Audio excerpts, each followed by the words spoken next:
আসসালামু আলাইকুম। সংবাদে আপনাদের সবাইকে স্বাগতম জানাচ্ছি আমি নুসরাত। শুরুতেই সংবাদ শিরোনাম। গাজার উত্তরাঞ্চলে ৪ ইসরায়েলি গুপ্তচর নিহত, জানালো হামাস। নামেই যুদ্ধবিরতি, গাজায় ইসরায়েলি হামলায় নিহত ৭০,০০০ ছাড়ালো। ইতিহাসের সবচেয়ে ভয়াবহ জনবল সংকটে ইসরায়েলি সেনাবাহিনী। ট্রাম্পের অবৈধ হুমকি মোকাবিলায় ওপেকের সহায়তা চান মাদুরো। দর্শক, এতক্ষণ শুনছিলেন সংবাদ শিরোনাম। এখন বিস্তারিত। আপনি যদি ইসরায়েলের ধ্বংস চেয়ে থাকেন তাহলে চ্যানেলটি সাবস্ক্রাইব করে দিবেন এবং ভিডিওতে লাইক করে আপনার মূল্যবান মতামত কমেন্টে লিখে জানিয়ে দিবেন। এখন বিস্তারিত। উত্তর গাজায় ইসরায়েলের হয়ে গুপ্তচর বৃত্তি করার সময় ৪ জনকে হত্যা করা হয়েছে বলে জানিয়েছে ফিলিস্তিনি মুক্তিকামী সংগঠন হামাস।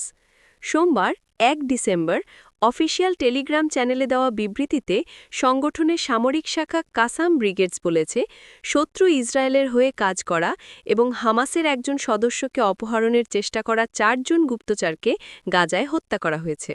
হামাস আরও জানায়, তাদের অস্ত্র জব্দ করা হয়েছে, তবে তাদের পরিচয় বিস্তারিতভাবে প্রকাশ করা হয়নি।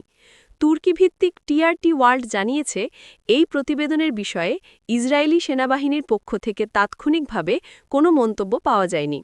গত ১১ অক্টোবর থেকে গাজায় মার্কিন মধ্যস্থতায় হামাস ও ইসরায়েলের মধ্যে যুদ্ধবিরতি কার্যকর হয়েছে। ২০২৩ সালের অক্টোবর থেকে ইসরায়েলি গণহত্যার যুদ্ধ অঞ্চল জুড়ে নিহতের সবশেষ সংখ্যা ৭০,০০০ ছাড়িয়ে গেছে। একই সময় ১,৭০,০০০-এর বেশি মানুষ আহত হয়েছে, অনেকেই ধ্বংসস্তূপের নিচে চাপা পড়ে আছেন। চলতি বছরের শুরুতেও একটি যুদ্ধবিরতি ভঙ্গ করে ইসরায়েল গত ২৭ মে থেকে গাজায় পৃথক সাহায্য বিতরণ উদ্যোগ শুরু করে। এই পদক্ষেপের পর অঞ্চলটিতে দুর্ভিক্ষ প্রকট হয়ে উঠেছিল। ইসরায়েলি বাহিনী খাদ্য বিতরণ কেন্দ্রের কাছে জড়ো হওয়া ফিলিস্তিনিদের ওপরও গুলি চালিয়ে যায়। এর ফলে শত শত মানুষ নিহত হয়, সেই সঙ্গে দুর্ভিক্ষে শিশুসহ বহু মানুষের মৃত্যু হয়। গত বছরের নভেম্বরে আন্তর্জাতিক অপরাধ আদালত গাজায় যুদ্ধাপরাধ এবং মানবাধিকার বিরোধী অপরাধের জন্য নেতানিয়াহু ও তার প্রাক্তন প্রতিরক্ষামন্ত্রী ইয়োভাক গ্যালান্টের বিরুদ্ধে গ্রেফতারি পরোয়ানা জারি করে। উপত্যকা জুড়ে যুদ্ধের জন্য ইসরায়েল আন্তর্জাতিক বিচার আদালতে গণহত্যার মামলার মুখোমুখি। যুক্তরাষ্ট্রের মধ্যস্থতায় ঘোষিত যুদ্ধবিরতি কার্যকর থাকা সত্ত্বেও গাজায় ইসরায়েলি হামলা থামেনি। উপত্যকা জুড়ে স্থল, নৌ ও আকাশপথে চলমান হামলায় ফিলিস্তিনিদের মৃত্যুসংখ্যা ৭০,০০০ ছাড়িয়েছে। শনিবার ৩০ নভেম্বর গাজার স্বাস্থ্য মন্ত্রণালয় এই হিসাব দিয়েছে।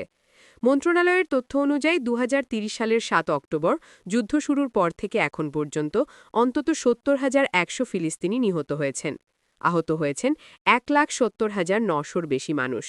নিহতদের মধ্যে শিশু ও নারীসহ বহু বেসামরিক নাগরিক রয়েছে। দক্ষিণ গাজার খান ইউনুসের পূর্বে বনি সুহেইলা শহরে ড্রোন হামলায় ২ ফিলিস্তিনি শিশু নিহত হয়েছে বলে গতকাল চিকিৎসকেরা জানিয়েছেন। প্রত্যক্ষদর্শীরা আল জাজিরাকে বলেন, সকালে আল ফারাবি স্কুলের কাছে বেসামরিক মানুষের একটি দলের ওপর ড্রোন থেকে বোমা নিক্ষেপ করা হলে জুমা ও ফাদি তামার আবু আসসি নামের ২ ভাই ঘটনাস্থলেই মারা যায়। এছাড়া গতকালও গাজার বিভিন্ন স্থানে ইসরায়েলি বাহিনী স্থল, নৌ ও বিমান হামলা চালায়। খান ইউনুসের উত্তর পূর্বে আল কারারা শহরে বিমান হামলায় ৩ জন আহত হয়েছেন। গাজার পূর্বাঞ্চলীয় তুফা এলাকা এবং দক্ষিণের রাফা শহরের পূর্বেও হামলার ঘটনা ঘটেছে। হাসপাতাল সূত্র জানিয়েছে, এর আগের দিন ইয়েলো লাইনের বাইরে বনি সুহেলায় ড্রোন হামলায় আরেক ফিলিস্তিনি নিহত হয়। গাজার সরকারি গণমাধ্যম অফিসের পরিচালক ইসমাইল আল থাওবাতা জানান, যুদ্ধবিরতি কার্যকর হওয়ার পর থেকে ইসরায়েল কমপক্ষে ৫৩৫ বার যুদ্ধবিরতি লঙ্ঘন করেছে। তার ভাষায়, গাজায় মানবিক পরিস্থিতি নজিরবিহরভাবে খারাপ হচ্ছে এবং ইসরায়েলি আগ্রাসনের ফলে অবকাঠামো ও প্রয়োজনীয় পরিষেবাগুলো ধ্বংস হয়ে গেছে।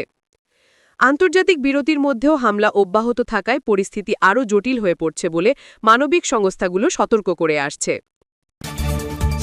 বর্তমানে ইতিহাসের সবচেয়ে ভয়াবহ জনবল সংকটের মুখে পড়েছে ইসরায়েলের সেনাবাহিনী।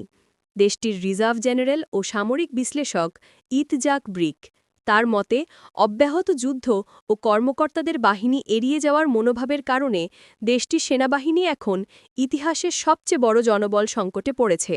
খবর টিআরটি ওয়ার্ল্ডের। দৈনিক মারিফে প্রকাশিত এক মতামত নিবন্ধে তিনি বলেন, সাম্প্রতিক মাসগুলোতে হাজার হাজার কর্মকর্তা ও নন কমিশন অফিসার ডাকে সাড়া দেননি বা চাকরির মেয়াদ নবায়ন করতে অস্বীকৃতি জানিয়েছেন। গাজায় 2 বছর ধরে আগ্রাসন চালিয়েছে ইসরায়েল। এই যুদ্ধে দেশটির 923 সেনা নিহত এবং আহত হয়েছে আরও প্রায় 6,500। ইসরায়েলি সেনাবাহিনীর তথ্য উদ্ধৃত করে দেশটির গণমাধ্যম এসব জানায়। এছাড়া বর্তমানে প্রায় 20,000 সেনা যুদ্ধ পরবর্তী মানসিক ধকল বা পোস্ট ট্রমেটিক স্ট্রেসে ভুগছে বলেও উল্লেখ করা হয়। মূলত কঠোর সামরিক সেন্সরশিপের মধ্যেও যুদ্ধে প্রকৃত হতাহতের সংখ্যা গোপন রাখার অভিযোগ উঠেছে ইসরায়েলি সেনাবাহিনীর বিরুদ্ধে, যাতে সেনা সদস্যদের মনোবল ধরে রাখা যায়। ব্রিক জানান, সেনাবাহিনীর বহু কর্মকর্তা দ্রুত অবসর নিতে চাইছেন এবং তরুণ সদস্যরা দীর্ঘমেয়াদী চুক্তিতে যেতে অস্বীকৃতি জানাচ্ছেন। ফলে সেনাবাহিনীর বিভিন্ন শাখায় ব্যাপক জনবল ঘাটতি তৈরি হয়েছে। তার মতে, এই সংকট এখন সামরিক সরঞ্জাম রক্ষণাবেক্ষণ এবং যুদ্ধোপকরণ পরিচালনাকেও বাধাগ্রস্ত করছে। তিনি সতর্ক করে বলেন, এভাবে চলতে থাকলে সেনাবাহিনী সম্পূর্ণ অচল অবস্থায় চলে যেতে পারে। যুক্তরাষ্ট্র এবং প্রেসিডেন্ট ডোনাল্ড ট্রাম্পের ক্রমবর্ধমান ও অবৈধ হুমকি মোকাবিলার জন্য তেল রপ্তানিকারক দেশগুলোর সংগঠন ওপেকের সহায়তা চেয়েছেন ভেনেজুয়েলার প্রেসিডেন্ট নিকোলাস মাদুরো। খবর আল জাজিরার। রোববার 30 নভেম্বর প্রধান তেল উৎপাদনকারী দেশগুলোর এই জোটের সদস্যদের উদ্দেশ্যে পাঠানো এক চিঠিতে মাদুরো অভিযোগ করেন, যুক্তরাষ্ট্র ভেনেজুয়েলার তেল সম্পদ, যা বিশ্বের সবচেয়ে বড়, হাতিয়ে নেওয়ার চেষ্টা করছে। রাষ্ট্রীয় সম্প্রচার মাধ্যম টেলেসুরে প্রকাশিত চিঠির অনুলিপি উদ্ধৃত করে মাদুরো বলেন, এই আগ্রাসন ঠেকাতে আপনাদের সর্বোচ্চ প্রচেষ্টা আমি আশা করি।